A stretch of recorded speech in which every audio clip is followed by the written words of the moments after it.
మేషరాశి వారికి ఈ వారం అనుకూలమైన ఫలితాలు గోచరిస్తున్నాయి. వృత్తి ఉద్యోగపరంగా సానుకూలంగా ఉంటుంది. ప్రేమ వివాహాలకు సంబంధించిన విషయ వ్యవహారాల్లో కొన్ని జాగ్రత్తలు తీసుకోవాలి. వివాహం చేయదలుచుకుంటే ఇరుపక్షాల జాతకాలు చూసుకోవడం, తద్వారా ముందుకు వెళ్ళడం చెప్పదగినది. పెద్దలు కుదిర్చిన వివాహాన్ని చేసుకుని ముందుకు వెళ్ళడం అనేది చెప్పదగిన సూచన. లగ్నాధిపతి, రాశ్యాధిపతి, అష్టమాధిపతి అయిన కుజుడు సప్తమంలో బుధుడితో కలుస్తున్నారు. ద్వితీయ షష్టమాధిపతితోటి. భాగ్యాధిపతి, వ్యయాధిపతి అయిన గురువు తృతీయంలో ఉన్నారు. ఆర్థికపరమైన అంశాల్లో అనుకూలంగా ఉంటాయి. స్థిరాస్తులు వెళ్ళి పెరుగుతుంది. ఉద్యోగంలో మీకంటూ ఒక స్థానం సంపాదించుకుంటారు. అనుకూలమైన ఫలితాలు ఈ వారం గోచరిస్తున్నాయి. అయితే ఏలినాటి శని నడుస్తుంది. ఏలినాటి శని ఈ వారం మీకు అనుకూలంగా ఉంటుంది.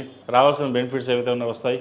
భూ సంబంధించిన విషయ వ్యవహారాలు కావచ్చు, ఉద్యోగంలో ప్రమోషన్ సంబంధించిన విషయ వ్యవహారాలు, ప్రభుత్వ పరంగా ఉద్యోగం కావచ్చు, లేదా రావాల్సిన బెనిఫిట్స్ ఏమైనా ఉన్నా సరే వచ్చే అవకాశాలు ఉన్నాయి. పెండింగ్ బిల్స్ ఏవైతే ఉన్నాయో అవి ఈ వారం క్లియర్ అయ్యే విధంగా గోచరిస్తోంది. పెద్దల ఆరోగ్యం పట్ల కూడా చక్కగా ఉంటుంది. సహోదరి మధ్య సఖ్యత మరింత బలపడుతుంది. సంతానాభివృద్ధి చక్కగా ఉంది. ఏ రకంగా చూసుకున్నా వీరికి ఏలినాటి శని ఉంది అనే భయం పక్కన పెడితే అన్ని విధాలుగా వీరికి బాగుంటుంది. ఏలినాటి శనిలో కూడా ఈ వారం దశమ లాభాధిపతి అయిన శని వ్యయంలో బలంగానే ఉన్నారు. కాబట్టి ఎటువంటి ఇబ్బంది పడకుండా మీ స్థానాన్ని మీరు సంపాదించుకోవడం కోసం గట్టిగా ప్రయత్నాలు చేయండి. మంచి ఫలితాలు సంప్రాప్తిస్తాయి. అదేవిధంగా ఎక్కువగా కష్టపడాలి. లోన్లు ఏవైతే ఉన్నాయో త్వరగా తీర్చివేయాలి. ఎవరికి మనం అప్పు ఉండకూడదు, మన కష్టార్జితంతో మనం ఉండాలి అనే భావంతో మీరు ఏర్పడతారు. అది మన మంచిగా అని చెప్పచ్చు. ఎందుకంటే మీ భావన ఏదైతే ఉందో అది అప్పులు తీర్చే దిశగా అడుగులు పడతాయి. కాబట్టి ఎటువంటి ఇబ్బంది లేదు. స్థిరచరాలకు సంబంధించిన వ్యవహారాలు సానుకూలపడతాయి. కోర్టు వ్యవహారాలకు సంబంధించి అనుకూలంగా ఉంటుంది. వివాహం సంబంధించిన విషయ వ్యవహారాల్లో కొన్ని జాగ్రత్తలు తీసుకోవాలి. సంబంధం వచ్చినప్పటికీ జాగ్రత్త చూసుకోవడం చెప్పదగినది. ఈ రాశిలో జన్మించిన విద్యార్థులకు కాలం అనుకూలంగా ఉంది. ఏలినాటి శని నడుస్తుంది. అయితే కాస్త నెగ్లిజెన్సీ అనేది వీరికి ఉంటుంది. చదువు మీద ఎక్కువ శ్రద్ధ వహించడం, ప్రభుత్వ సంబంధమైన పరీక్షలు, రాత పరీక్షలు కావచ్చు, వాటికి సంబంధించిన ఏదైతే ఉంటే కనుక ప్రయత్నాలు ప్రారంభించండి. మంచి ఫలితాలు సంప్రాప్తిస్తాయి.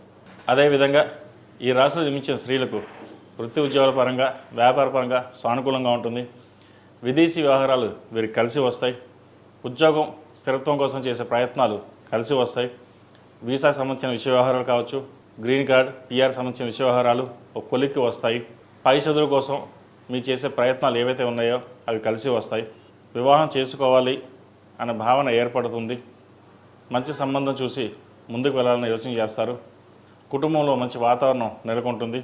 బంధువర్గంలో, మిత్రవర్గంలో ఏదైతే అపవాదులు ఉన్నాయో అవి తొలగిపోతాయి. వీరికి ఏలినాటి శని నడుస్తుంది. 8 శనివారాల శనికి తైలాభిషేకం చేయడం, అఘోర పాశుపత హోమం చేయించడం చెప్పదగిన సూచన. ఈ రాశిలో జన్మించిన వారికి కలిసి వచ్చే సంఖ్య 3, కలిసి వచ్చే రంగు గ్రే. ఏదైనా పని మీద బయటకు వెళ్ళేప్పుడు సోమవారం కానీ శుక్రవారం అడిగిన వెళ్ళండి. మంచి ఫలితాలు